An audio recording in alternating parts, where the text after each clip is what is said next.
Hello friends, in today's class we are going to solve this problem where a vector field G is given and we have to find out the solution for all of this. Now let's take the first problem A.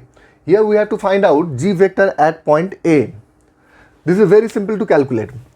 The vector field G is given as y minus 2 ax unit vector minus 3x ay unit vector plus 2 az unit vector, and the given point is 3, 2, 1. Here we can see that this vector field G is a variable vector field. It depends on the space variables x, y and z, and from the unit vectors ax, ay, az, it is very clear that this vector field acts in a Cartesian coordinate system, and the component of this vector field is dependent on x and y space variable. Say this component along ax unit vector is dependent on the y space variable. This component along ay unit vector is dependent on x space variable, and the component along az unit vector is independent of x, y and z. Now let's calculate G vector at point A equal to. How we can calculate this? We will replace this x and y with these coordinates. Here x equal to 3, y equal to 2 and z equal to 1. We will just put these values here. Y equal to 2 minus 2 ax unit vector minus 3 x equal to 3 ay unit vector plus 2 az unit vector. Now G vector at A equal to minus 9 ay unit vector plus 2 az unit vector. Now this is the result we were looking for. Now let's summarize it here. G vector at A equal to minus 9 ay unit vector plus 2 az unit vector. Now let's solve this problem B. Here we have to find out the scalar component of G vector at A in the direction of an unit vector. Okay, for simplicity, say this G vector at A equal to small g vector. That means we have to find out the scalar component of small g vector in the direction of an unit vector. We can calculate this by simply taking the dot product of this small g vector and an unit vector. So scalar component, say it is g n. The scalar component we express here as Gn equal to, it will be the dot product of this small g vector and an unit vector. How we can calculate this? Just use the formula ax bx plus ay by plus az bz. Now here G vector equal to minus 9 ay unit vector plus 2 az unit vector. We can express this in general form as ax unit vector plus ay unit vector plus az unit vector. Here ax equal to 0 because there is no component of in the direction of ax unit vector. Ay equal to minus 9 and az equal to 2. This an unit vector equal to 3ax unit vector plus 2 ay unit vector plus 2 az unit vector. We can also express this in its general form as bx ax unit vector plus by ay unit vector plus bz az unit vector. Here bx equal to 3,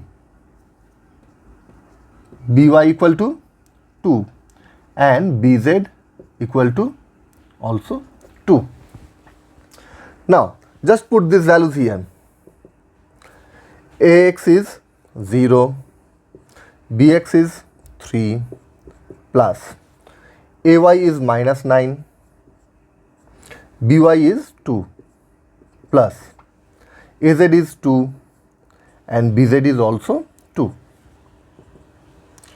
Minus 18 plus 4 to minus 14.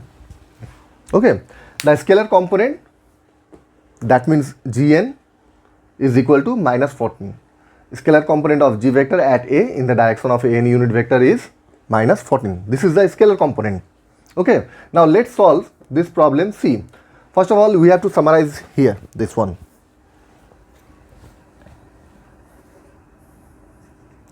Gn equal to minus 14. This is the scalar component. Scalar component. Now, in this problem C, we have to find out the vector component of G vector at A. G vector at A means small g vector in the direction of an unit vector. We calculated in problem B the scalar component of small g vector along an unit vector. Now we have to find out the vector component of this small g vector along an unit vector. How we can calculate this? Vector component.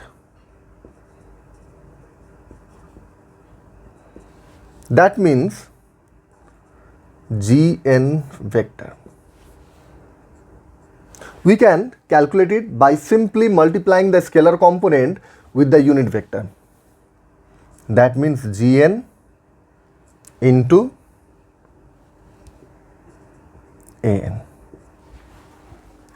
By multiplying the scalar component with unit vector, An unit vector, we can calculate the vector component. Gn is minus 14, An is 3 Ax unit vector plus 2 Ay unit vector plus 2 Az unit vector equal to minus 42 Ax unit vector minus 28 Ay unit vector minus 28 Az unit vector. This is the result what we were looking for. Now Gn vector equal to minus 42 Ax unit vector minus 28 Ay unit vector minus 28 Az unit vector. Now let's solve the problem D. In this problem, we have to find out the angle between G vector at A and An unit vector. G vector at A means small g vector. That means we have to find out the angle between small g vector and An unit vector. How we can calculate this? We can calculate this by simply taking the dot product of this small g vector and An unit vector. Small g vector dot An unit vector equal to mod G vector mod An unit vector cos theta equal to mod G vector. The mod of a unit vector is 1 cos theta.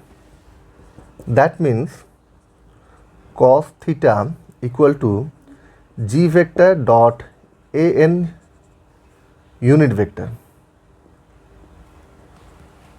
by mod of G vector. Now we already calculated G vector dot An vector. This is the scalar component. This is Gn. This Gn is equal to Gn. This is the scalar component. We find this by taking the dot product of G vector and An unit vector. That means this is equal to minus 14. We know that. And we have to find out the magnitude of the small g vector. So mod G vector equal to root over here minus 9 whole square plus 2 whole square equal to 81 plus 4 root over 85. That means cos theta equal to minus 14 divided by root over 85, and theta equal to cos inverse minus 14 by root 85.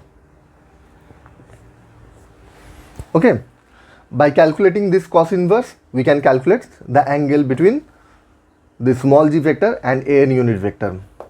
We can calculate this theta, and this is the result what we were looking for. Okay friends, thank you.